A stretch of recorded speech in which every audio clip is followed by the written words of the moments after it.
What's up, everyone? Welcome back to another 263 Collective YouTube video.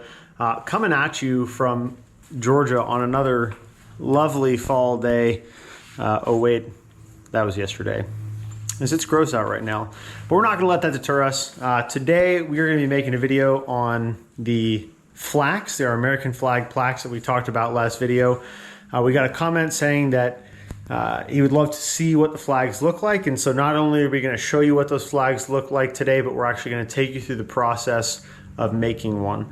So let's go ahead and get into it, guys. So before we actually get into the process of making one of these flags, let's take a look at what a finished product looks like. Now, this one is about 50% of the way through finishing, so it has been sanded, the back has been clear coated, and now it's ready for clear on the front. So this is a, out of the laser, like I said, sanded product that is ready for clear. It is 11 inches tall by about 18.5 inches wide. So you can see it is pretty sizable.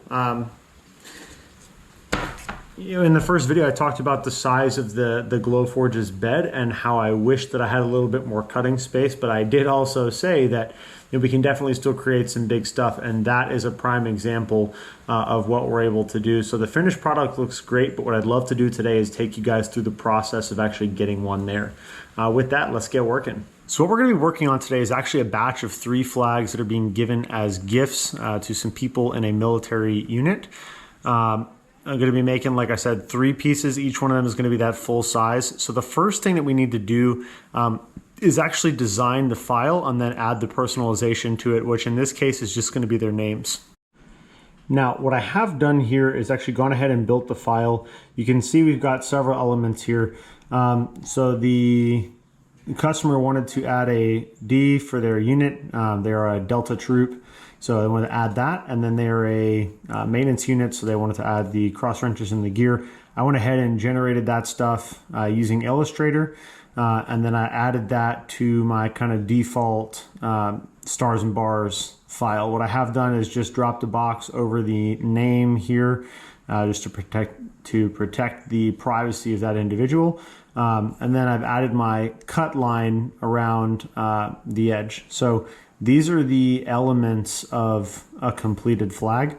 Now all I need to do is take this file and go ahead and upload it into the Glowforge app. So while we're waiting for that file to render, we're gonna go ahead and just prep everything else, grab our board, go ahead, turn the machine on, stage it. That way all we've got to do is position our file on the board in the app and then hit run.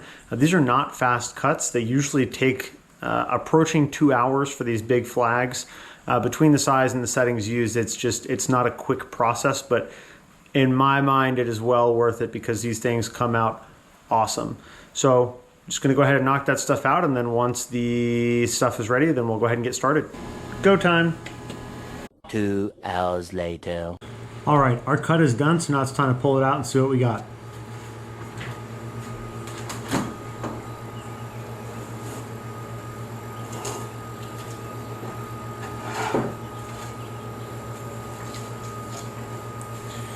All right, so in the last video, I mentioned how I occasionally get some hang-ups when cutting. We had a couple of those here. So you can see there are spots where the laser didn't go completely through. What I'm now gonna have to do is take a utility knife and go ahead and cut this free.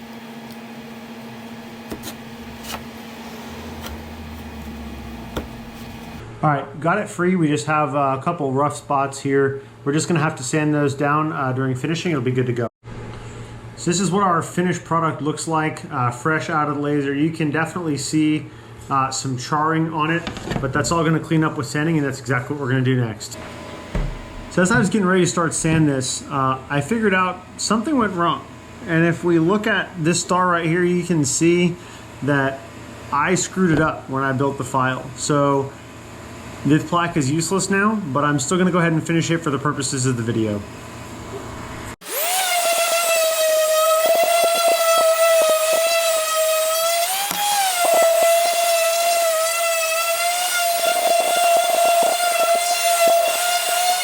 So we're through sanding that. All that's really left to do now is hit this with the compressor to blow the dust off, and I'll show you what the finished product would look like. All right, so here's what our finished product would look like prior to clear coating. I like to use a spray-on Rust-Oleum clear coat, but you honestly can use whatever you want. If you wanted to stain it, you could do that as well. But this is how it looks once it's done. So a couple things to note. Pay attention. Those little things in your files, especially when you're, planning out something that's, a foot by a foot and a half. Those little things, the ankle biters will get you. I just wasted 2 hours on a cut because I didn't catch the little flaw in the 1 star. I'm not going to put out a substandard product, especially to someone that's paying, or period for that matter. So it just means I have to redo it. Is that the end of the world? No, but running low on 12 by 20 boards, running low on time, so it pays to do it right the first time. That said, I hope that this was informative. That is how I make collective custom work flag plaques. If you have any questions, please throw them down in the comments. Make sure you like and subscribe if you're finding this content productive. And until next time, guys, get what you earn.